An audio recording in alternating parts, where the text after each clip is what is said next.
बार हम आपसे ये जो सवाल पूछ रहे हैं, इस जन संवाद से पहले हम चाहते हैं कि आप इनका जवाब जरूर दें, ताकि हम समझें कि आप वाकई समस्याएं सुनना चाहते हैं। आप सभी प्रिंट व डिजिटल मीडिया साथियों का आज यहां पहुंचने पर बहुत बहुत धन्यवाद। जैसा कि आप सबको मालूम है कि 26/5/2023 को माननीय मुख्यमंत्री श्री मनोहर लाल खट्टर जी महेंद्रगढ़ विधानसभा में जन संवाद कार्यक्रम करने के लिए पहुंच रहे हैं। आपके माध्यम से हम जनता को ये बताना चाहते हैं कि माननीय मुख्यमंत्री जी जिसे जन संवाद कार्यक्रम कह रहे हैं, हकीकत में वो जन संवाद कार्यक्रम नहीं है, एक सुनियोजित कार्यक्रम है जिसके अंदर आम आदमी को जाने की अनुमति नहीं है, उसमें सवाल पूछने की अनुमति नहीं है। वहां पे वही व्यक्ति नियम और शर्तों को जो मान सकता है, जो सरकार के सामने सरकार के कामों की बड़ाई कर सकता है और मुख्यमंत्री के पहुंचने से मुख्यमंत्री के विदा होने तक सिर्फ तालियां बजा के उनका सम्मान कर सकता है, ऐसे ही व्यक्तियों को वहां पे शामिल होने दिया जा रहा है। जो व्यक्ति सरकार की नाकामियों पे सवाल करना चाहता है, जो सरकार से समस्याएं साझा करना चाहता है, जो इलाके की समस्या सरकार के सामने रखना चाहता है, उस व्यक्ति को उस कार्यक्रम से दूरी बनाने के लिए मजबूर किया जा रहा है। तो हम माननीय मुख्यमंत्री जी से ये कह रहे हैं कि हम वो जनता नहीं है जो आपके नाकामियों के होते हुए भी आपके लिए तालियां बजाते रहें। आपको अगर तालियां बजवानी है, आप रैली कीजिए। आप अगर सरकारी खर्च पर जन संवाद कर रहे हैं, जनता के पैसे को खर्च करके जन संवाद कर रहे हैं, तो जन संवाद में आपको जन संवाद करते हुए लोगों की समस्याओं को सुनना पड़ेगा, लोगों के सवालों के जवाब देने होंगे। और हम आम आदमी पार्टी के लोग ये सुनिश्चित करेंगे कि जितनी भी इलाके की समस्याएं हैं, जितनी भी आपकी सरकार में इस इलाके ने जो झेला है, उस पे आपकी जवाबदेही सुनिश्चित की जाए। तो मैं आपके सामने इलाके की, आज आपने एक मीडिया में माननीय मुख्यमंत्री जी ने कहा था कि विपक्ष के लोग जो हैं वो जन संवाद कार्यक्रम में ना पहुंचे और प्रेस के माध्यम से, मीडिया के माध्यम से वो अपने सवाल रखें, ताकि माहौल जो है जन संवाद का बना रहे। तो एक प्रयास आज आपके माध्यम से हम माननीय मुख्यमंत्री जी से कर रहे हैं कि कुछ सवाल हमारे हैं क्षेत्र की समस्याओं को लेके, क्षेत्र की मांगों को लेके। उन सवालों का जवाब अगर माननीय मुख्यमंत्री जी अपने यहाँ पहुँचने पर दे देते हैं तो हम कोशिश करेंगे कि हम जन संवाद कार्यक्रम में ना पहुँचे। लेकिन अगर वो जवाब आपने उस आने से पहले नहीं दिए और जन संवाद कार्यक्रम तक आप पहुँच गए, तो फिर हमारा प्रयास यही होगा कि हम वहाँ पहुँच के आपसे सवाल करें। तो मैं आपको एक एक करके सारी समस्याएं बता देता हूं।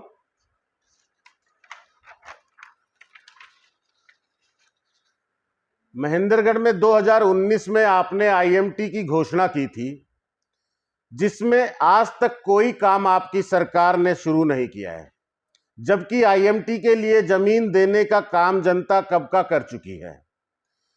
हमें उम्मीद थी कि आप खुडाना में भी जनसंवाद करेंगे और ये चर्चाएं भी चल रही थी कि आप खुडाना में जनसंवाद करेंगे, लेकिन आईएमटी की घोषणा आपने की, काम आपने नहीं किया और जनसंवाद भी अब आप वहां नहीं कर रहे। तो हमारा सवाल है कि पिछली योजना में चुनाव से पहले आपने ये वादा किया था, फिर आज तक काम शुरू क्यों नहीं किया गया?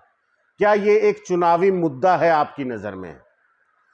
दूसरा सवाल हमारा है Dadri Mahendragarh Narnaul state highway 148B को लेकर। स्टेट हाईवे 148B 2009 में कांग्रेस ने 4 लेन करने के लिए प्रस्ताव जारी किया था। उसके बाद आपकी सरकार ने आके उसे नेशनल हाईवे का तबका दिया। उसके बाद आपकी सरकार ने ही उसे वापस स्टेट हाईवे किया और आज उस पे काम चल रहा है, काम शुरू किया गया है। तो हमारा ये सवाल है आपसे कि इसको नेशनल हाईवे से वापस स्टेट हाईवे क्यों बनाया गया? और 9 वर्षों तक आपके राज में महेंद्रगढ़ की जनता की मांग ये बार बार उठती रही कि हमारे इलाके की ये मुख्य सड़क है और ये बिल्कुल जर्जर हालात में है, तो लगातार 9 साल तक आपने इसकी सुध क्यों नहीं ली? लोगों को अपने पूरे कार्यकाल में आपने मजबूर क्यों रखा कि वो ऐसी ही सड़क पे चलते रहे और हादसों को देखते रहे? तीसरा सवाल हमारा ये है कि महेंद्रगढ़ में जिला मुख्यालय करवाने की मांग को लेकर, मुख्यालय यहाँ स्थापित करवाने की मांग को लेकर लगातार यहाँ की जनता धरना कर रही है, प्रदर्शन कर रही है, अनशन भी कर रही है, मांग भी रख रही है, ज्ञापन भी दे रही है। और आपके नेता ने चुनाव में ये वादा भी यहाँ की जनता से किया था कि अगर भारतीय जनता पार्टी की सरकार बनती है तो महेंद्रगढ़ में जिला मुख्यालय को स्थापित किया जाएगा। ये नाम का जिला नहीं रह जाएगा, असल में महेंद्रगढ़ को जिले का दर्जा दिला जाएगा। तो आज तक आपकी सरकार ने किसी भी प्रकार का कोई भी काम महेंद्रगढ़ को उसका हक देने के लिए नहीं किया। इस पर हम आपसे जवाब मांग रहे हैं, इस पर हम आपसे सवाल पूछ रहे हैं। चौथा सवाल हमारा यह है कि महेंद्रगढ़ में 6 करोड़ की लागत से आज से 2.5 साल पहले सब डिपो बन के तैयार हुआ था। आज तक हरियाणा रोडवेज के उस सब डिपो को जनता की सेवा में शुरू नहीं किया गया है। क्या मजबूरियां हैं जो 6 करोड़ रुपए की लागत लगाने के बाद भी जो चीज़ बनकर तैयार है वो आज तक आपने जनता के लिए शुरू नहीं की है? ये हमारा सवाल है। मुख्यमंत्री जी, इसका भी जवाब आप दीजिएगा।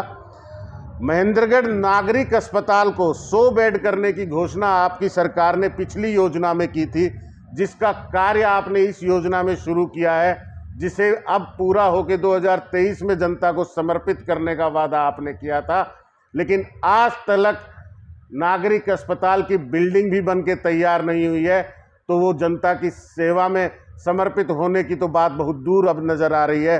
तो इसके बारे में भी आप जवाब दीजिएगा कि क्यों महेंद्रगढ़ के नागरिक अस्पताल का कार्य अब तक पूरा नहीं हुआ, किन कारणों से लंबित रहा, और क्यों यहाँ के नागरिक अस्पताल में व्यवस्थाओं की कमी है, डॉक्टरों की कमी है, स्टाफ की कमी है, क्यों महेंद्रगढ़ की जनता को रोज इनका अभाव और इस अव्यवस्था से जूझना पड़ता है और इसको भुगतना पड़ता है? इसका जवाब मुख्यमंत्री जी आप जरूर दीजिएगा। अगला सवाल हमारा है, सरकारी स्कूल और कॉलेज में व्यवस्थाओं के अभाव के चलते महेंद्रगढ़ के लोग मजबूरन प्राइवेट स्कूल, प्राइवेट कॉलेजों का रास्ता देख रहे हैं, लाखों रुपए की फीस की अदायगी कर रहे हैं। क्यों नहीं आपकी सरकार ने महेंद्रगढ़ में अच्छे स्कूल, गुणवत्तापूर्वक शिक्षा और अच्छी शिक्षा के कोई प्रावधान आपने यहाँ शुरू किए? क्यों नहीं कोई स्कूल आपने यहाँ बनाया? क्यों नहीं कोई कॉलेज आपने यहाँ बनाया? लगातार 9 साल का आपका राज रहा है, एक भी अच्छा स्कूल, एक भी अच्छा कॉलेज आपने नहीं बनाया, और जनता को आप मजबूर कर रहे हैं कि वो भारी फीस अदा करके शिक्षा ग्रहण करे और करवाए। अगला सवाल हमारा आपका महेंद्रगढ़ नगर पालिका को लेकर है कि महेंद्रगढ़ नगर पालिका की सड़कों का बुरा हाल है। पिछले जब से आपकी सरकार आई है सन 2014 से और फिर दूसरी योजना 2019, दोनों वक्त आपके समर्थन से नगर पालिका में प्रधान रहे हैं। बीच में आपने शून्य कार्यकाल भी रखा है जिसमें अफसरशाही रही है। इन सब के होते हुए नगर पालिका में किसी तरह का विकास कार्य आपके द्वारा नहीं किया गया। लगातार लोगों ने आवाज उठाई, अपनी मांग रखी कि नगर पालिका में सड़कें अच्छी हो जाएं, किसी तरह सीवर अच्छे हो जाएं, लेकिन लोगों को मजबूरन उन्हीं खस्ता सड़कों पे चलना पड़ा है, जाम को देखना पड़ा है, अव्यवस्था को देखना पड़ा है। नगर पालिका में जो जनता काम करवाने के लिए जाती है, तो आपकी नगर पालिका में किसी भी प्रकार के काम जनता के नहीं होते, लोगों को चक्कर काटने पड़ते हैं। लोगों ने नारे लगाए, विरोध किया, प्रदर्शन किया, ज्ञापन दिया, लेकिन एक भी सुनवाई आज तक आपकी तरफ से नहीं हुई। इसके बारे में आप हमें जवाब दीजिएगा। आज नगर पालिका पे भ्रष्टाचार के गंभीर आरोप लगे हुए हैं, बहुत गंभीर आरोप, लोगों ने इसके लिए विरोध प्रदर्शन किया है। इसमें क्या कार्रवाई आपकी सरकार कर रही है? क्या दोषियों को सजा देने का विचार सरकार कर रही है? इस पर भी जवाब आप दीजिएगा मुख्यमंत्री जी। सवाल बहुत हैं और आने वाले समय में हम पूछेंगे भी और पूछते रहेंगे, लेकिन इस बार हम आपसे ये जो सवाल पूछ रहे हैं, इस जन संवाद से पहले हम चाहते हैं कि आप इनका जवाब जरूर दें, ताकि हम समझें कि आप वाकई समस्याएं सुनना चाहते हैं और समस्याओं का हल निकालना चाहते हैं। आपने जो घोषणा पत्र जारी किया था 2019 में, उस घोषणा पत्र का आज 10% हिस्सा भी आपकी सरकार पूरा नहीं कर पाई है। बहुत से वादे उसमें आपने किए थे कि गांव-गांव स्टेडियम बनाएंगे, गांव-गांव स्ट्रीट लाइट लगाएंगे, शहरों को बहुत बढ़िया शहरों में बना देंगे, मेट्रो सिटीज जैसा दर्जा दे देंगे। ये सब वादे आपके जमीन पे यहाँ नजर नहीं आ रहे हैं। ये भी मेरा सवाल है, क्या वो घोषणा पत्र था या मात्र जुमला था जो कि चुनाव जीतने के लिए आपने तैयार किया था? तो हम आपसे ये उम्मीद करते हैं कि आप इन सब सवालों का जवाब देंगे, और अगर आप जवाब नहीं देंगे तो हम उस कार्यक्रम में भी पहुंचेंगे, आपसे सवाल भी पूछेंगे, और बतौर एक जिम्मेदार नागरिक होने के हम उस कार्यक्रम में जरूर पहुंचेंगे।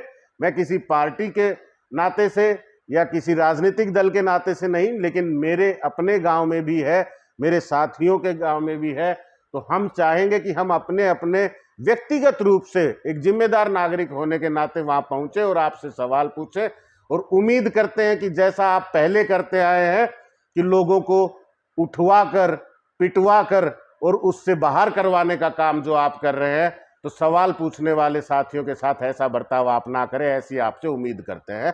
बहुत बहुत धन्यवाद साथियों। मैं लगातार एक चर्चा है कि आप पर भी और भी कुछ एक लोगों पर पुलिस का एक दबाव है, बार-बार आपको पूछा जा रहा है, तो इसको लेकर क्या करें? बिल्कुल, पुलिस प्रशासन मुस्तैदी से ये कार्य कर रहा है। जितने भी सक्रिय साथी हैं जो सरकार के लिए तालियां नहीं बजा सकते, सरकार के लिए वाहवाही नहीं कर सकते, जो जनता की समस्याओं को उठाना चाहते हैं, जो यहाँ के मौजूदा हालातों पे बात करना चाहते हैं, उन लोगों को प्रशासन कॉल कर रहा है, संपर्क कर रहा है और कह रहा है कि भाई आपसे मुख्यमंत्री जी की सुरक्षा में खतरा है, तो आप इस कार्यक्रम में नहीं जा सकते हैं, आप इस कार्यक्रम से दूरी बनाएं। हम कोशिश कर रहे हैं कि हम उनको भरोसा दें कि हमसे किसी प्रकार का कोई खतरा नहीं है। हम जनहित में और मौजूदा हालातों पे सवाल पूछेंगे। किसी प्रकार की कोई अव्यवस्था मुख्यमंत्री जी की सुरक्षा में हमारे किसी कार्य से नहीं होगी, ऐसा हमने उनको भरोसा दिलाया, और हम पूरा विश्वास दिलाते हैं कि ऐसा नहीं होगा। हम जाएंगे, सवाल पूछेंगे। अगर फिर भी हमें नहीं जाने दिया जाता तो फिर ये कोई जनसंवाद नहीं है, ये एक सुनियोजित कार्यक्रम है जिसमें मुख्यमंत्री जी के नाकामियों को ढकने का काम किया जा रहा है। ये साफ हो जाएगा। जिस तरह से आपने बताया कि आपको रोकने का प्रयास किया जाए, अगर आप नहीं जा पाते, आपको रोका जाता सवाल पूछने में, तो जनता से क्या अपील आपकी, जनता को क्या कहेंगे? देखिए, किसी भी जन संवाद को अगर सार्थक बनाना है तो जिस कार्य से आप सरकार के खुश हैं उसका धन्यवाद करने के लिए आप पहुंचे। जो शिकायत आपको सरकार से है वो सवाल आप सरकार से करने के लिए पहुंचे। हर कार्यक्रम का एक हिस्सा है, उसके अच्छे की तारीफ होनी चाहिए और उसके बुरे का सवाल पूछा जाना चाहिए, सरकार की जवाबदेही सुनिश्चित करनी चाहिए। तो मैं महेंद्रगढ़ की जनता से ये अपील करता हूं कि आप इस कार्यक्रम का भरपूर फायदा उठाएं, इसको व्यर्थ न जाने दें। आज मुख्यमंत्री जी आपके दरवाजे पे आए हैं तो कुछ अच्छा किया है तो धन्यवाद कीजिए, और अगर आपने बुरे दिन देखे हैं, आपको तकलीफ हुई है 4 साल में, 9 साल में, तो आज वो वक्त आ गया है जब आप सवाल पूछ सकते हैं कि माननीय मुख्यमंत्री जी, हमने भरोसा दिया था, हमने विश्वास जताया था आपकी सरकार में, और आपने हमारे साथ क्या किया पूरे 9 साल में वो आपके सामने है। आज मेरे गांव में कोई सुविधा आपने अगर उपलब्ध कराई तो मैं आपका धन्यवाद करता हूं, और नहीं कराई तो वादा खिलाफी के लिए आपसे सवाल पूछता हूं कि क्या मंशा आपकी रही, क्यों मेरे इलाके के साथ आपने भेदभाव किया। ऐसा सवाल आप पूछेंगे तब आप एक जागरूक नागरिक बनेंगे, और तब ही कोई सरकार आपके इलाके में विकास करेगी।